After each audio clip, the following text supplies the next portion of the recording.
இப்போ ரீசெண்ட் டைம்ஸில் நிறைய பேருக்கு ஃபர்டிலிட்டி ப்ராப்ளம்ஸ் இருக்கிறத பற்றி கேள்விப்பட்டிருப்பீங்க. நிறைய பேர் ஃபர்டிலிட்டி ட்ரீட்மெண்ட்டுக்கு போகிறத பற்றி கேள்விப்பட்டிருப்பீங்க. இப்போது இதுக்கு என்ன ரீசன், அதாவது எல்லாருக்குமே ஃபர்டிலிட்டி ட்ரீட்மெண்ட் தேவைப்படுறது, ஃபர்டிலிட்டி ப்ராப்ளம்ஸ் வர்றதுக்கு ஏதாவது ரீசன் இருக்கா?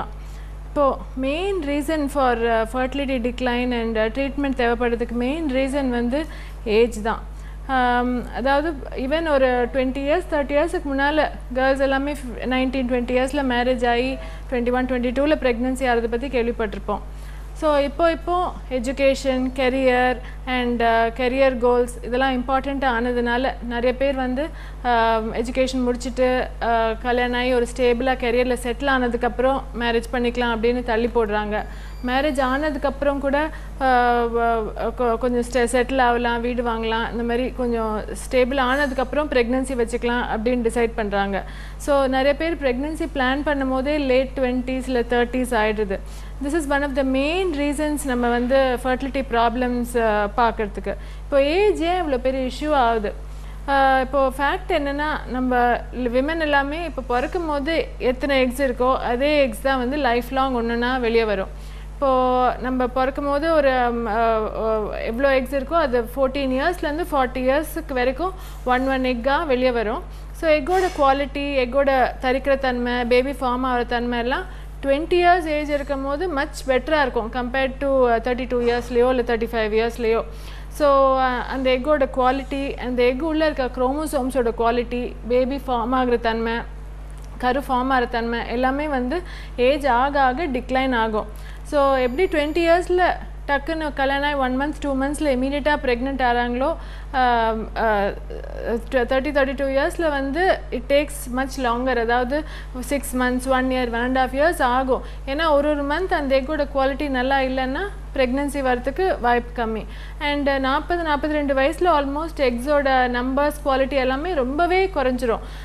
40-42 இயர்ஸில் எக்கோட நம்பர்ஸ்லாம் கம்ப்ளீட்டாக குறைஞ்சிடுதுன்னா then we call it menopause. அதாவது பீரியட்ஸ் நின்று போச்சு, இனிமேல் பீரியட்ஸ் வராது அப்படின்னு. So the ovaries are design to work 14லேருந்து ஒரு 40 வயசு வரைக்கும் வேலை செய்கிற தன்மை நல்லாயிருக்கும். அதுவும் நல்ல வேலை செய்கிற தன்மை இனிஷியல் இயர்ஸில் தான், 20லேருந்து 30 இயர்ஸுக்குள்ளே. ஸோ எல்லாருமே 20 இயர்ஸ்லேயே கல்யாணம் பண்ணிக்கோங்க, பசங்க வச்சுக்கோங்க அப்படின்னு சொல்ல முடியாது. பட் இந்த அவேர்னஸ், அதாவது ஃபர்டிலிட்டி ஏஜ் ஆக ஆக டிக்ளைன் ஆகும். ஸோ நம்ம அதுக்கு தகுந்த மாதிரி நம்ம ஃபேமிலியை பிளான் பண்ணணும். ஹஸ்பண்ட் ஒய்ஃப் 2 பேரும் சேர்ந்து எப்போ ப்ரெக்னென்சி பிளான் பண்ணுறது, எத்தனை ப்ரெக்னென்சிஸ் வேணும், இந்த ப்ரெக்னென்சிஸ்லாம் நம்ம டைமுக்கு முடிச்சிடலாமா, ஒரு பேபிக்கும் எவ்வளோ இயர்ஸ் கேப் வேணும், இதெல்லாம் அதாவது ரீப்ரொடக்டிவ் லைஃப் பிளான். மற்ற விஷயம் நம்ம பிளான் பண்ணுற மாதிரி இதுவும் நம்ம பிளான் பண்ணால் சக்ஸஸ்ஃபுல்லாக இருக்கிறதுக்கு வாய்ப்பு நிறையா இருக்கும். இதுக்கு அவ்வளோ இம்பார்ட்டன்ஸ் கொடுக்காம சடனாக 30-32 இயர்ஸில் இந்த வருஷம் நம்மளுக்கு ப்ரெக்னென்சி வேணும்னு நம்ம ட்ரை பண்ணி சக்ஸஸ்ஃபுல்லாக இல்லைன்னா ரொம்ப ஹியூஜ் டிசப்பாயின்மெண்ட்டாக இருக்கும். நிறைய பேர் நம்ம கிளினிக்கு வரும்போது சொல்கிறாங்க, யாருமே சொல்லலை, we are not aware, 30 years வரைக்கும் தான் ஃபர்டிலிட்டி நல்லாயிருக்கும், டிக்ளைன் ஆகும், அதுக்கப்புறம் இந்த மாதிரி அவேர்னஸே எங்களுக்கு இல்லை அப்படின்னு சொல்கிறாங்க. ஸோ எல்லாருமே ஒருத்தருக்கும் ஃபைனான்ஷியல் ப்ரெஷர்ஸ் இருக்கும், சோஷியல் ப்ரெஷர்ஸ் இருக்கும். ஸோ இமீடியட்டாக மேரேஜ் பண்ணி ப்ரெக்னென்சி வரத்துக்கு ஆப்பர்ச்சுனிட்டிஸ் இருக்காது. பட் இந்த அவேர்னஸ் இருந்து இதை மைண்டில் வச்சுக்கிட்டு நம்ம அதுக்கு தகுந்த மாதிரி நம்ம பிளான் பண்ணால் அட்லீஸ்ட் நம்மளுக்கு mind will be ready. We know that 30 இயர்ஸுக்கு மேலே ஃபர்டிலிட்டி கம்மியாகுனா அதுக்கு தகுந்த மாதிரி we can be prepared for outcome. Similarly மென்னோட ஏஜும் ரொம்ப இம்பார்ட்டண்ட். விமெனோட ஃபர்டிலிட்டி எப்படி 35-36க்கு மேலே டிக்ளைன் ஆகுதோ, மென்னோட ஸ்பெர்ம் குவாலிட்டியும் ஒரு 50-52 வயசுக்கு மேலே டிக்ளைன் ஆக ஆரம்பிக்கும். ஸோ கம்பேர்ட் டு விமென், மென்னுக்கு ஃபர்டிலிட்டி இன்னும் ஜாஸ்தி இயர்ஸுக்கு இருக்கும். பட் ஃபார் தெம் ஆல்சோ 50 இயர்ஸுக்கு மேலே ஸ்பெர்ம் கவுண்ட் டிக்ளைன் ஆகும். ஸோ மோஸ்ட் இம்பார்ட்டன்ட் ரீசன் நம்ம நிறைய பேர் ஃபர்டிலிட்டி ட்ரீட்மெண்ட்டுக்கு வர்றதுக்கு reason postponing marriage, postponing pregnancy. So எக்கோட குவாலிட்டி மாத்திரம் ஒரு இம்பார்ட்டன்ட் ஃபேக்டர் கிடையாது. அதர் ஃபேக்டர்ஸ் ஆல்சோ ஏஜ் ஆக ஆக சில சமயம் யூட்ரஸில் கூட ப்ராப்ளம்ஸ் வரத்துக்கு வாய்ப்பு இருக்குது. யூட்ரஸில் வந்து ஃபைப்ராய்டுன்னு ஒரு பிரச்சனை வரலாம். எனி ஏஜில் வரலாம். அது அதாவது ஒரு 25 இயர்ஸ்லேருந்து 40 இயர்ஸ் வரைக்கும் 45 இயர்ஸ் வரைக்கும் எனி ஏஜில் அந்த யூட்ரஸில் ஃபைப்ராய்டு கட்டி வரதுக்கு வாய்ப்பு இருக்குது. பட் சான்சஸ் ஆஃப் ஃபைப்ராய்டு ஜாஸ்தி இந்த விமென்ஸ் ஏஜ் இஸ் மோர். 21 இயர்ஸில் ஃபைப்ராய்டு சைஸ் சின்னதாக இருக்கும், அவ்வளோ பிரச்சனையாக இருக்காது. கொஞ்சம் ஏஜ் ஆக ஆக அது அந்த ஃபைப்ராய்டு கட்டி வளர வளர அது ஒரு 5 சென்டிமீட்டர் 6 சென்டிமீட்டருக்கு மேலே பெருசாக வளர்ந்துச்சுன்னா அது ஒரு பிரச்சனையாக இருக்கும். அதாவது கர்ப்பையில் குழந்தை தங்குற தன்மை, குழந்தை வளர்கிற தன்மை அதெல்லாம் அஃபெக்ட் பண்ணும். ஸோ பாசிபிலிட்டி ஆஃப் ஃபைப்ராய்டு வந்து ஏஜ் ஆக ஆக ஜாஸ்தி. இது ஒரு ஆடட் ஃபேக்டராக இருக்கும் ஏஜ் ஆக ஆக ஃபர்டிலிட்டி கம்மி ஆகிறதுக்கு. அண்ட் எண்டோமெட்ரியோசிஸ்னு ஒரு பிரச்சனை இருக்குது. அதாவது கர்ப்பப்பைக்கு வெளியே ப்ளீடிங் ரத்தக்கட்டி ஃபார்ம் ஆகிறதுக்கு.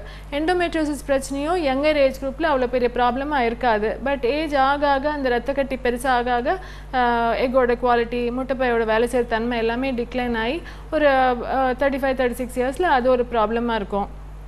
And many years of relationship can cause pelvic infections. அதாவது கர்ப்பப்பையில் சைலண்ட் இன்ஃபெக்ஷன்ஸ் வரலாம். கிளமீடியா இன்ஃபெக்ஷன், கோனோகாக்கல் இன்ஃபெக்ஷன், இந்த மாதிரி இன்ஃபெக்ஷன்ஸ் வந்துச்சுன்னா இது ஐடென்டிஃபை பண்ணுறதோ இல்லை டயக்னோஸ் பண்ணுறது ட்ரீட் பண்ணுறது ரொம்ப டிஃபிகல்ட். டியூபர்குலோசிஸ் இன்ஃபெக்ஷன் இதெல்லாம் silent infections which can affect the tube. So possibilities of getting these infections and tube affect ஆகிறது, tube block ஆகிறது, இதெல்லாம் ஏஜ் ஆக ஆக இந்த மாதிரி பிரச்சனைகள்லாம் கூட added factors-ஆக இருக்கும்.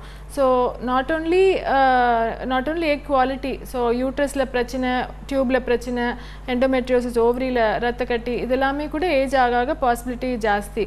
ஸோ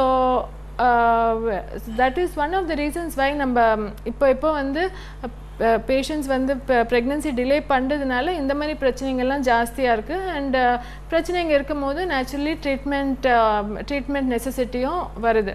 ப்ரெக்னென்ட் ஆனதுக்கப்புறம் கூட ப்ரெக்னென்சி காம்ப்ளிகேஷன்ஸ் ஜாஸ்தியாக இருக்கும் ஏஜ் ஜாஸ்தியாக இருக்கிறதுனால. ப்ரெக்னென்சியில் வந்து ஹைப்பர் டென்ஷன் வருது, ப்ரெக்னென்சியில் டயபெட்டிஸ் வருது, இதெல்லாம் ஏஜ் ஆக ஆக பாசிபிலிட்டிஸ் ஆர் ஜாஸ்தி. அந்த விமெனுக்கே ப்ரெக்னென்ட் ஆகிறதுக்கு முன்னாலேயே பிபி சுகர் ப்ராப்ளம்ஸ் வரலாம். ஸோ ஆல்ரெடி ப்ராப்ளம்ஸோடு ப்ரெக்னென்ட் ஆகும்போது அந்த ப்ராப்ளம்ஸ் வந்து மேனிஃபெஸ்ட் பிரச்சனை ஜாஸ்தி ஆகிடும். ட்ரீட்மெண்ட் பண்ண வேண்டியிருக்கும் டியூரிங் ப்ரெக்னென்சி. சான்சஸ் ஃபார் சிசேரியனும் ஜாஸ்தி for women more then 35 years. First time delivery 35 வயசுக்கு மேலே ஆச்சுன்னா சிசேரியன் சர்ஜரி தேவைப்படுற ரேட் ஜாஸ்தி.